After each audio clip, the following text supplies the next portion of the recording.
members and the chairs of the sessions. And I would like also to thank I call it the A-team, the Mofet A-team, which is our conference unit, Dr. Ariel Friedman, the head of the unit, and Lior Bar, Sha'ana, and Rina Russo, and also our technical unit, Yoav is here, and all the people who are working together with you.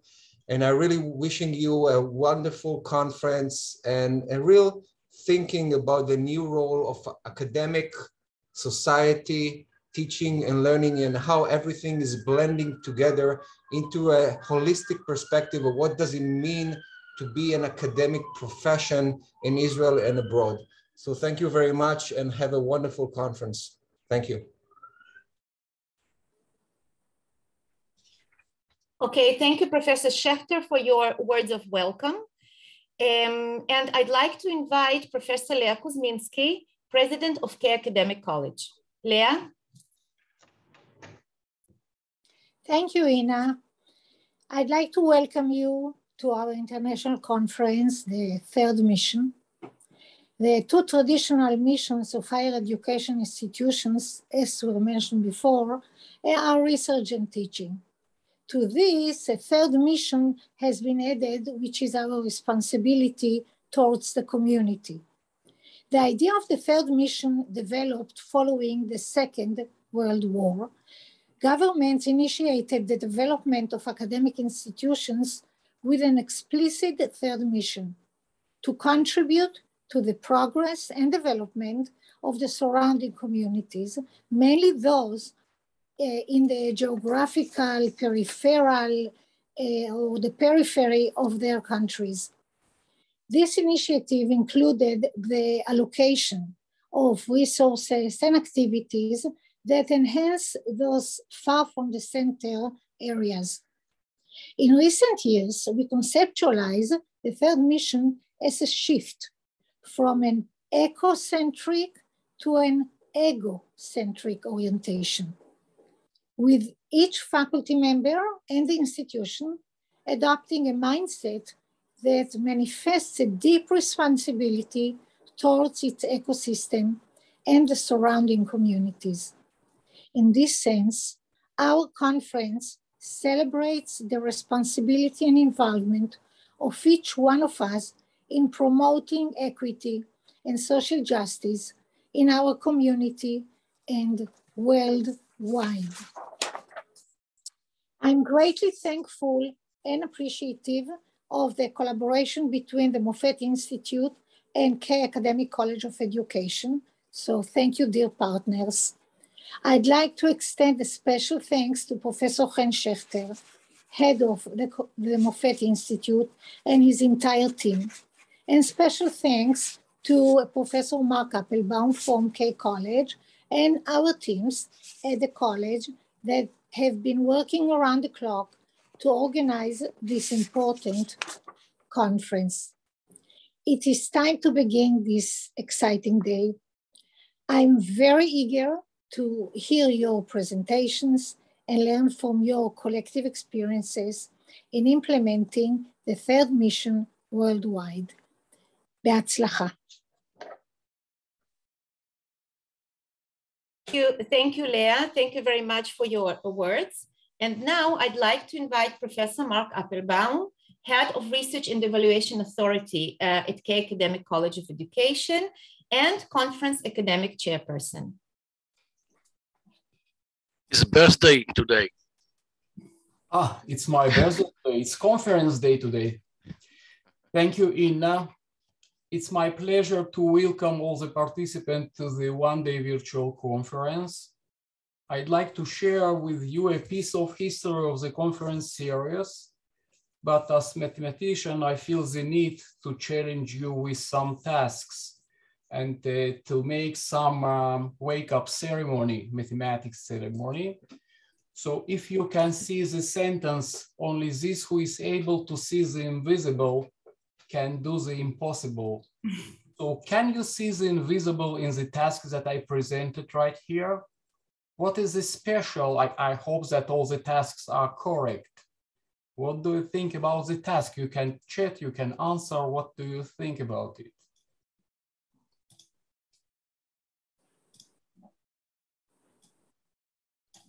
I guess you checked all of them and all of them are correct, solved. And what is the special, what is the invisible in these tasks? I get the answer. The same numbers are in all the tasks, correct? But what are the numbers? Why I choose especially these numbers? Because it's the date today and your birthday. Thank you very much. It's a conference day, 7th of December, 21. So you can see the invisible, and I believe that you can do the impossible. And now a little bit history of our conferences. The first one was about 4 years ago, and some of the participants you will meet today also. And when we organized the first conference in TED format, we started to dream. The first one was a local conference. We started to dream about the next step, that it was national conference. And when we had the national conference in January 2020, we continued dreaming, and we hope to organize one day the international conference. And this is the slide that I showed about 2 years ago, that we hope to organize one day the international conference CAD 2022. For some reasons, we moved the conference from January 2022 to December 2021. And now I ask myself, what will be the next stage? Because, you know, we moved from local to national, from national to international conference. And if we will continue the sequence, it should be some kind of interplanetary conference in 2024. I am not sure that I can promise that will organize such conference, but I'd like to invite all of you to participate in our next conference. And in this case, I'd like to say that even sky is not the limit. And as a conference chair, I know that the success of the conference depends ultimately on the many people who have worked in planning, organizing, judging submitted papers, technical support, and so on. In particular, I'd like to thank the members of program committee for the detailed and timely review of the papers.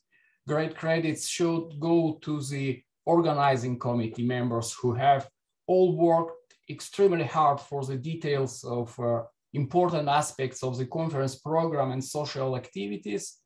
I'd like also to thank to all session chairs and to moderator in Dr. Ina Smirnov of the conference. Thanks goes to Professor Hans Schechter, the head of Moffett Institute.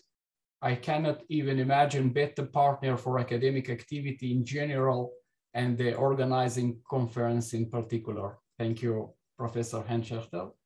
It's my pleasure and honor to thank to Professor Leah Kuzminski, the president of K Academic College of Education, for supporting all our sometimes crazy ideas and dreams. Thank you, Leah.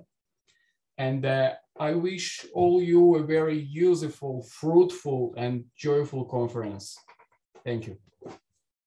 Thank you very much, Professor Appelbaum. And I really think that this conference will prove again that sky is not the limit. So as you all see, the conference is held online through the dynamic platform. I would like to share with you my screen to show you. Could you please let me share the screen? I would like to share the screen just to show you how the platform works. This is the platform. This is the conference program. As you can see, we have 3 types of activities today. So the gray ones are actually plenary sessions.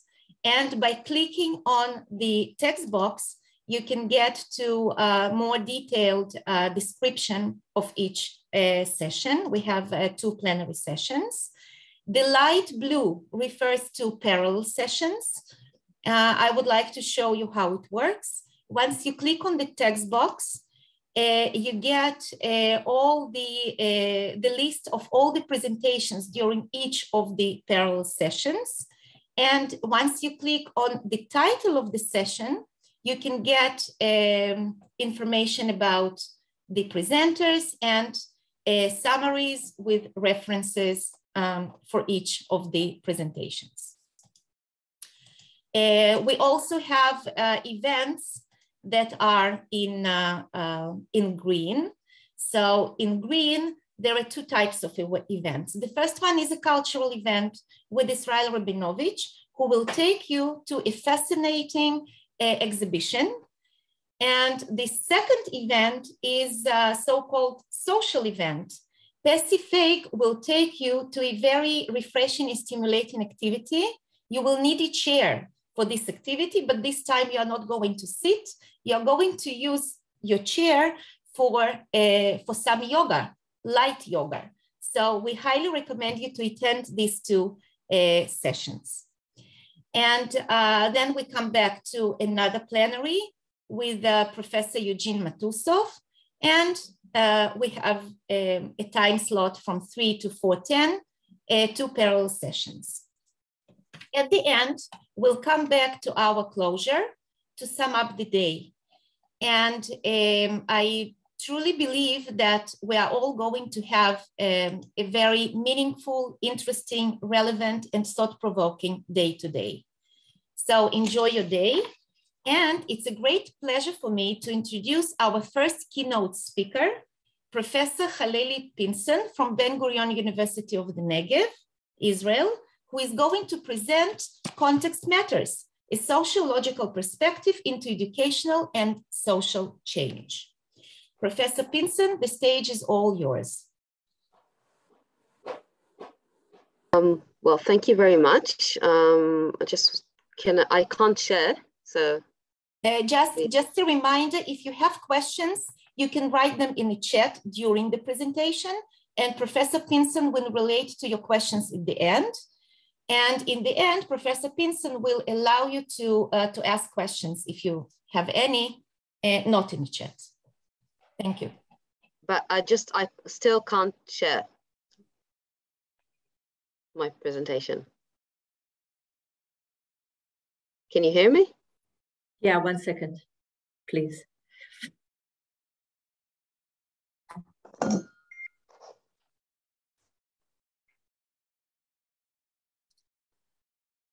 Okay, you're okay now. All right, thank you.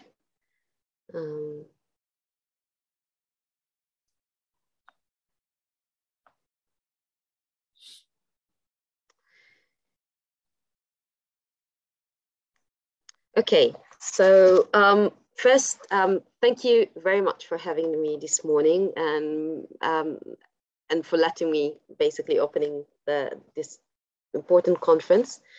I have to admit that when Mark first invited me to give this keynote, and when I read through the description of the conference and its central theme, the third mission, my initial response was, I was not your person. And it was, in a sense, for me, it was the first time I came across the term third mission.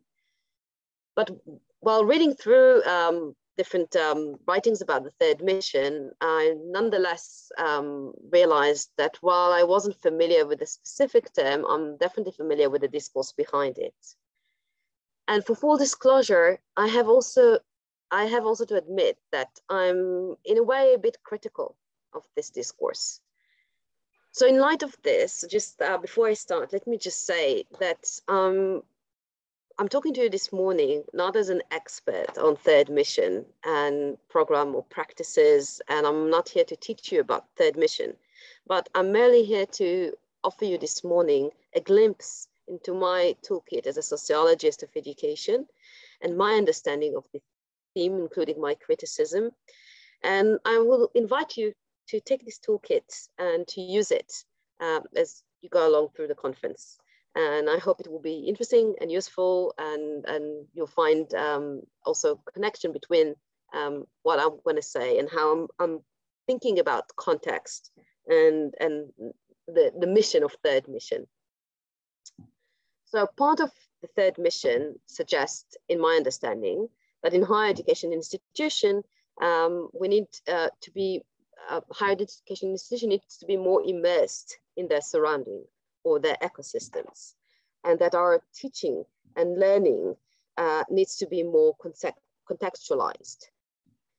The term third mission, as it also reflected in the conference title, invite us to look at the social, cultural, environmental context of educational practices, realities, and research, and to link between teaching, research, and the community, as we heard in the opening remarks for this conference. So suggesting in a way that such perspective also has the potential to bridge the gap between education practices, including teacher training and academic research, and the needs of different communities that education institution is supposed to serve. So while I have no doubt that such mission is indeed important, I would like to offer you my service as a critical sociologist of education that do not necessarily use the term third mission, but to again, as I said, to use my tool to rethink the meaning of context, of being contextualized, of doing the work of contextualizing.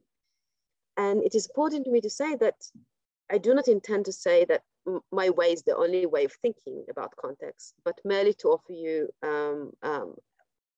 a different perspective. So let me start by a word of caution.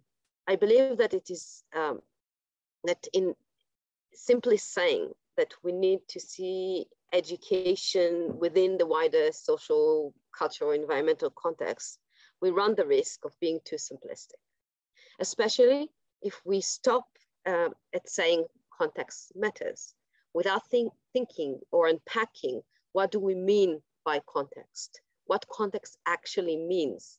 And perhaps I should have, in retrospect, rephrase my title and say context matter ? So the claim I want to put forward is that only once we answer the question, what do we mean by context, we can start saying that context actually matters. Otherwise, we run the risk of turning context and turning the term third mission into merely buzzwords. I also think that it is crucial to answer this question and to understand the different meanings of the term context if we wish to bridge the gap between research and practice in education, and if we wish to use academic research and education as a vehicle for social change, which I think is most certainly something we should do. So as a critical political sociologist of education, there's no doubt in my mind that context indeed matters. Maybe it's what matters the most. But I also believe that not every meaning of the term context matters in the same way, especially if we wish to promote social change through education. So what the term context might mean. So I want to argue that I think it is useful to distinguish between three types of meaning of the word context, and that these three types of meaning, in a sense, generate a different understanding of both the third mission, but also of how we generate or promote social change. So the first meaning of context, I will call it a descriptive context as a descriptive term.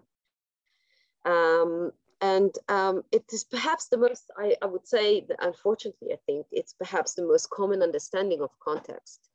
And it is simply acknowledging that we as individuals move in the course of our lives or in the course of a day between different social cultural spheres. It is to a great extent the interpretation that underlines, for example, and I'm sure most of you are familiar with Bronfenbrenner's widely used ecological theory, or for instance, in the term ecosystems, which is more commonly attached to the notion of third mission.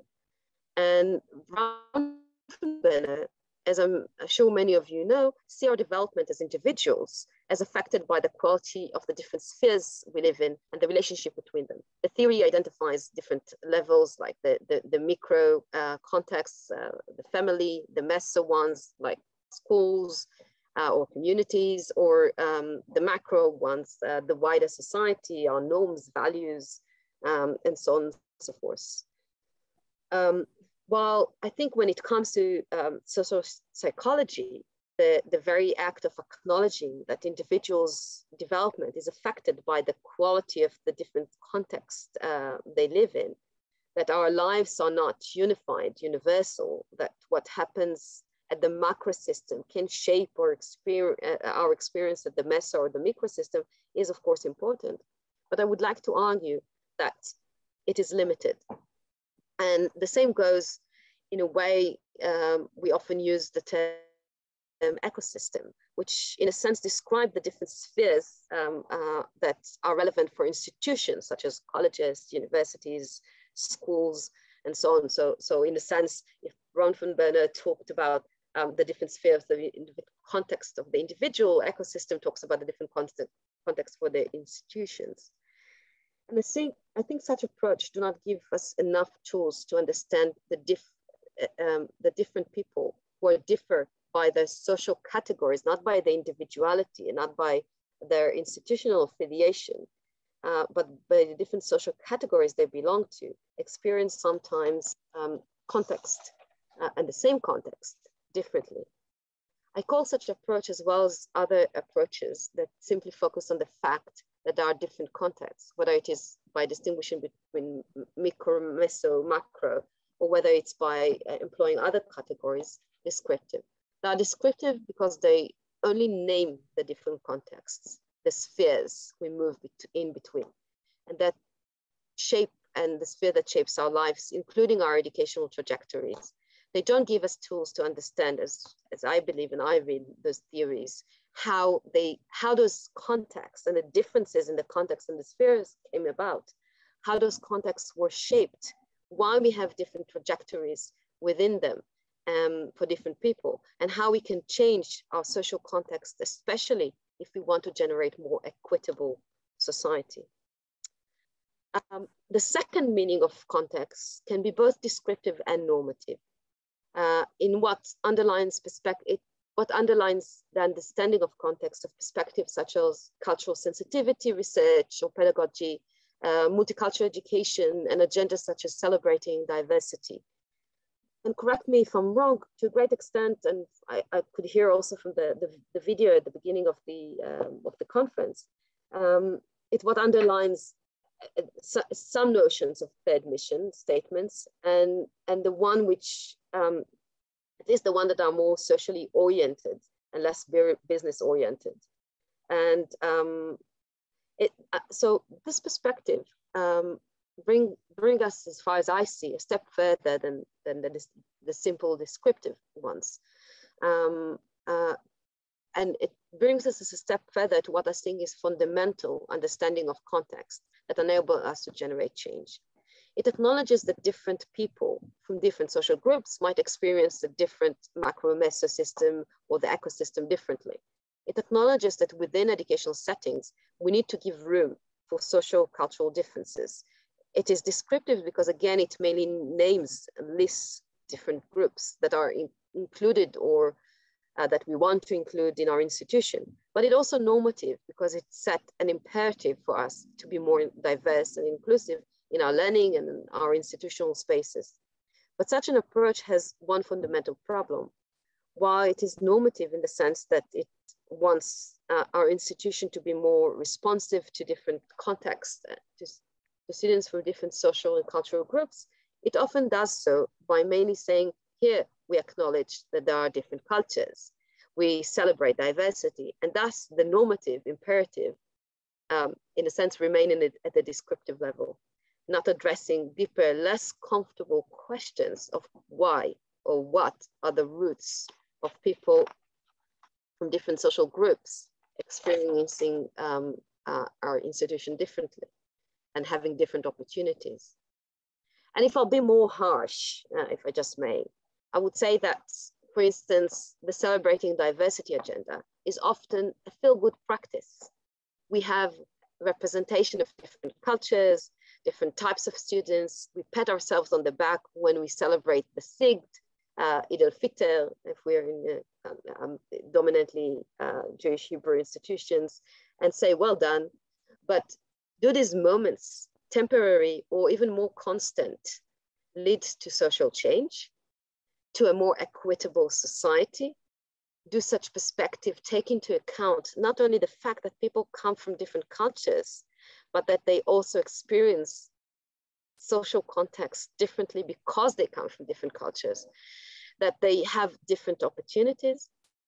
Before moving into the third meaning of the term context, which I think is important, is most important and perhaps the least ventured meaning, let me stop for a second and ask, what do we mean by social change? I keep using the term social change, and I heard it also at the beginning, and I think we need to stop and ask also, what is social change? Or what do we mean by it? And here I would like to draw on the social theorist, the American social theorist, Nancy Fraser. And Fraser, when talking about social change, distinguishes between affirmative justice or affirmative change and transformative justice or change. In affirmative justice, she refers, and I quote, to remedies aimed at correcting inequitable outcomes of social arrangements without disturbing the underlying framework that generates them. Meaning that, I mean, we offer a solution that doesn't really fix the problem, that fixes the surface. They are affirmative because they provide a bandage, not a root canal. So let's look at, for instance, at the practices of having, we talk about K College, having a visit to a Bedouin township, visiting a Bedouin tent and learning about the coffee culture. While such practices can be valuable, especially for those from the majority group who might be exposed for the first time to the minority group culture, they are affirmative because they do not change the social order. They do not offer an alternative to how to arrange our social lives. As a matter of fact, they're also not very likely to change stereotypes, let alone promote equality. And in a way, they might, be a feel-good practices, but they don't promote the or change the patterns of inequality within our institution. So further, indeed suggests that understanding the limitation of such remedies, if we want to create social change, we need to choose a much more difficult path, transformative remedies. And I quote again, by transformative remedies, in contrast, I mean remedies aimed at correcting inequitable outcomes precisely by restructuring the underlying generative framework.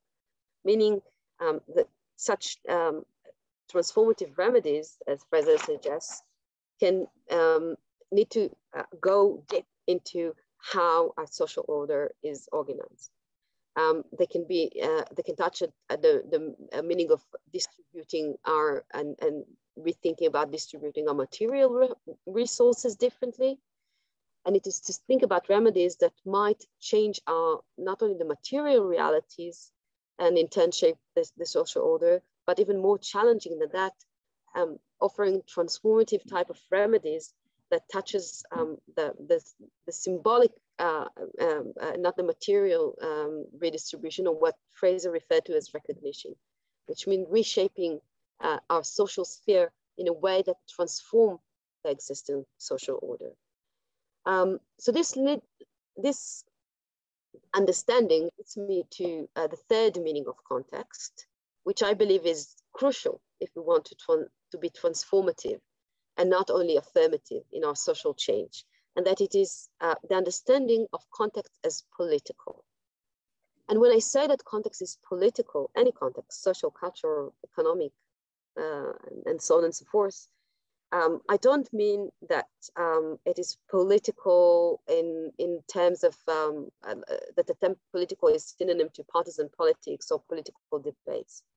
In the broader sense of the word, when I say that something is political or that we should understand it as political, I take into account that underlying the description of diversity, there are power relations. There is a social order, a way of thinking about our reality that marginalizes some and placing others at an advantageous position. Understanding context as political, for me, is asking the why question, why things are like that, why the social order is like that. So just thinking of how I'm doing with time. Okay, not so bad. So let me, maybe I'll make a pause here before I go to the second part of my talk, which is talking about the rule of research, and ask if anyone has any question now, and then I'll go back to the second part of the talk.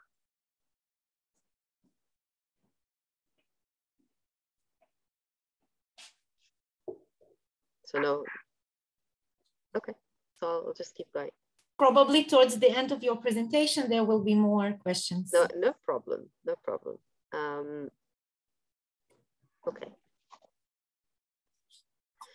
So, so now, I mean, and obviously I'll link everything together, but now let me turn into, I come from a university, and although I think the university missions are not very much different than colleges or teacher training colleges, we also obviously promote research, promote teaching, and we have to think of what does it mean to be, especially for a university like Ben Gurion University, what does it mean to be immersed in our communities, in the social context. But there is no doubt when we talk about universities that there's, in a sense, whether it's explicit or not, a lot of emphasis on research. So for me, one of the tasks that I'm dealing with is how I think socially about research, and not just theoretically, academically, but how I link my understanding of the importance of looking at the politics of the context, of different contexts, with what I think about how to conduct a good research. And a good research, in a sense, to a great extent for me, is a research that can be used to generate change, to be a vehicle for social change. So, so my starting point is the American educational philosopher Hostetler. And Hostetler in 2005, at the height of the methodological, what was referred to as the methodological war in educational research and the educational research community between qualitative and quantitative researchers and methodologies, and debating what is more proper, more desirable, deserved, good quality research. And Hostetler 2005 published in the main journal of the AERA, the American Education Research Association. He wrote something that I think is a seminal paper, where he rightfully accused both sides of the war, qualitative and quantitative researchers, for not asking the right question, arguing that the only measure for good research is normative. That is, in what way it promotes the well-being of those being researched, and in what way, when we talk about educational research, it contributes to our knowledge of how education can promote the well-being of people. And I think this is a crucial imperative to keep in mind. But as you can probably guess by now, I don't think it's enough. I think we need more than just, we need more than just to say that we need to promote the well-being. Because again, we need to ask how we define well-being and what is the well-being of different types of people. So in order to sketch some guidelines for what is a valuable educational transformative research, if I use Fraser words, I turn to scholars such as Michael Apple and others, critical sociologists, who try to articulate what makes education research or other social research critical and transformative in the sense that Fraser meant. So as they put it, the first task of a critical research, and I think the most important task, at least when I look at my research, is to bear witness to negativity. This is to say that we should expose, as researchers, illuminate the ways in which educational institutions, policy practices, classroom practices, and interactions are connected and often reinforcing power relation, or as they put it, as Apple and his colleague put it, how they contribute to the relations of exploitation and domination. To bear witness to the politics of distribution and recognition, to how our economic capital and symbolic capital is being distributed, or rather that how to bear witness to the lack of recognition, the kind of the fundamental recognition of the diversity that students comes from. So I know that so far it's been a bit theoretical, and I want kind of to put, so to speak, meat on the bones and maybe try and engage with two examples that I think symbolize or utilize the idea of bear witness to negativity and the meaning of bear witness negativity when we understand that context is political and our task is to transform. I will start probably with the a not so controversial issue, something that I think at least our understanding that it needs to be transformed will be something that will be joined by most of you. And it's one of my research interests, and it's the gender patterns of participation in STEM, in high income, especially in high income society, as well as in the Hebrew speaking schools in Israel. And we know that in such contexts, the percentages of girls majoring in physics or computer sciences is low and much lower than that of boys. If we take context at a descriptive level, as I offered at the beginning in my classification, our research might focus on the different microsystems of girls and boys and explaining the differences in terms of their individual choices. It will lead us to, and it indeed does lead research, for instance, for explanations such as the common explanation of girls having lower self-efficacy in math-related subjects than boys. But such explanation, while important, they fail to explain why or how, and I'm not talking about changing the patterns of individual girls, but also to transform what leads them to see themselves as less capable for math-related subjects. On the other hand, a perspective which understands context as political might ask what is there in our social value system, in what we take for granted, not necessarily directly related to gender roles, that might perpetuate such patterns and work to the detriment of girls. In our research, me and my colleague, we showed that, for instance, that in high income contexts, counter to what we think, there is a greater gender disparity when it comes to science-related subjects. This is explained in the focus in such societies on individuality and self-realization. When such values are celebrated, girls and boys are encouraged to make authentic choices, which are nothing but authentic. They are socially constructed, and more specifically, they are gendered. If we want to create change, it is not enough to raise the self-esteem of girls, but we need to change both how we socially gender different subjects and profession, how we construct femininity and masculinity in relation to different professions and different curriculum subjects. But even more difficult than that, we need to understand how mechanism, for instance, and it's not the only mechanism, such self-realization, self-fulfillment, work to perpetuate gender differences. And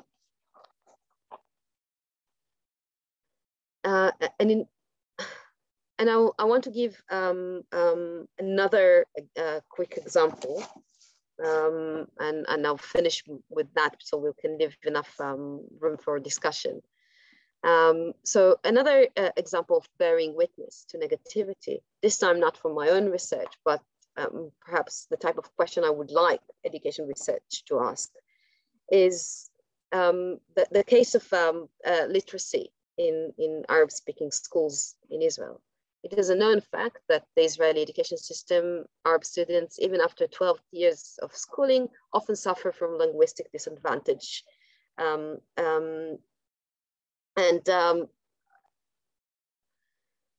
it is clear, again, if I'll use a sort of a descriptive contextual perspective, I will seek explanations which are often given, such as the differences between spoken and written Arabic that kind of create difficulties in mastering literacy, basic literacy qualities. And a normative descriptive perspective will perhaps go as far as to offer different ways of addressing this gap.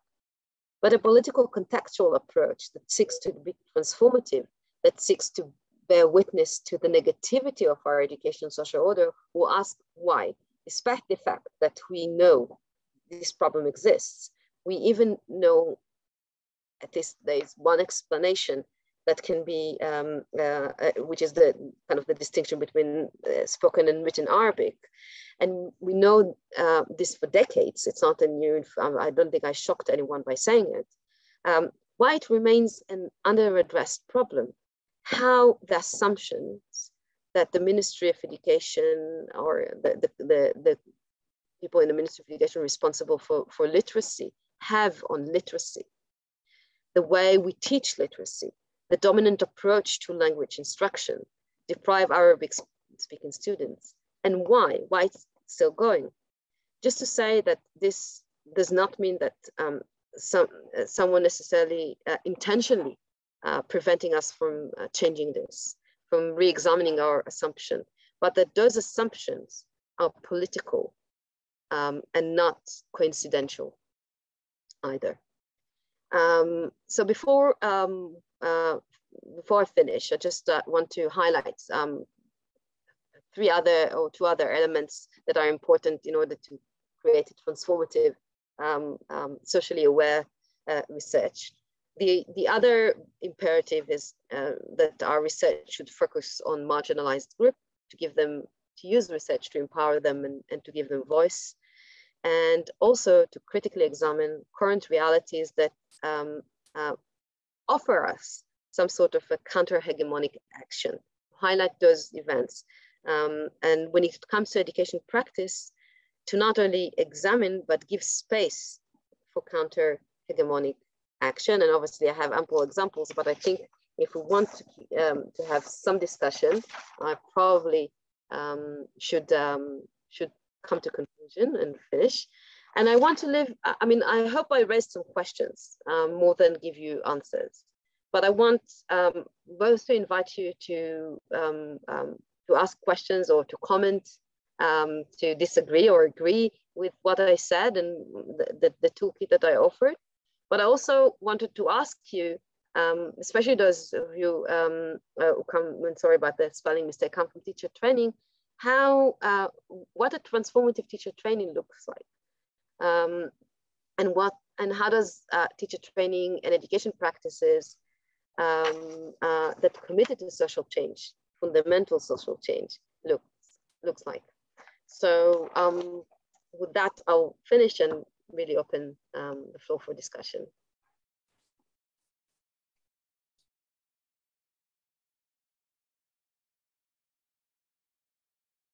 So before we start with the questions, I would like, first of all, to thank you for helping us become more aware of social and cultural contexts, and how critical sociology can actually be a tool for generating social change, and how research can generate and can accelerate social change as well. So first of all, thank you very much for highlighting these aspects to us. And now the questions. Well, it doesn't have to be questions. It's, you can Discussion. engage with the idea. Exactly. Still early morning.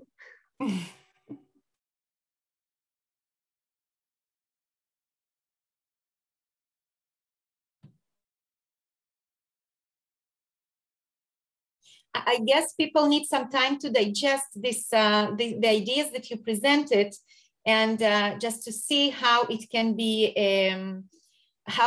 applied in our context. So if no discussion is taking place, again, thank you very much. Thank you. And I'm sure that questions will come a little bit later once people digest the idea and try to apply them. Thank you very much. Thank you very much. Thank you for having me. Professor Pinson. And we would like to kindly remind you not to forget, there is a question. Professor Pinson, there is a question. Yes. Comment. It's not a question. Comment. Right. Comment is good as well. It's in a chat. The linguistic difficulty of Arabic speakers stems from diglossia. The Arabic diglossia. They use spoken Arabic terms and the classic Arabic at school, and then study Hebrew on the second grade and English in the third grade. And this very complex situation that they have to deal with. And I think the most frequent way to teach languages in the Israeli education system is to merge the student in the second language or the third language, like English and Hebrew, rather than focusing on the differences between the Arabic and Hebrew and English. And in this way, the students will be able to make less mistakes when they know the root of the mistakes. That's it for me. No, I agree. I'll just say that, I mean, I think this is only part of what we need to ask. I mean, this is the kind of the didactical, pedagogical explanation. But what I'm interested, I mean, what you just said, and I mentioned it briefly when I talked, I mean, these are known problems and known solutions. Why are we still teaching in a way that disadvantage the linguistic abilities of Arab students? That's, for me as a sociologist, is the crucial question. Maybe because we don't do a lot of research, applied research. I think why there isn't an applied research on that issues. These are political questions. Okay, so again, not political in the partisan meaning, but in a deeper meaning. Absolutely. Thank you. Okay, there is a question from Shmuel. Mm-hmm. Shmuel, do you want me to read the question or do you want to ask it? Yeah, I want to ask a question, if you hear me. Mm-hmm.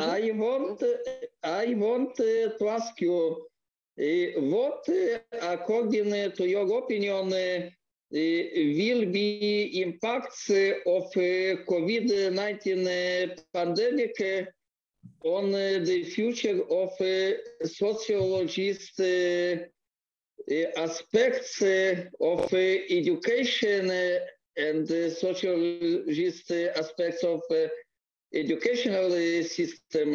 Thank you.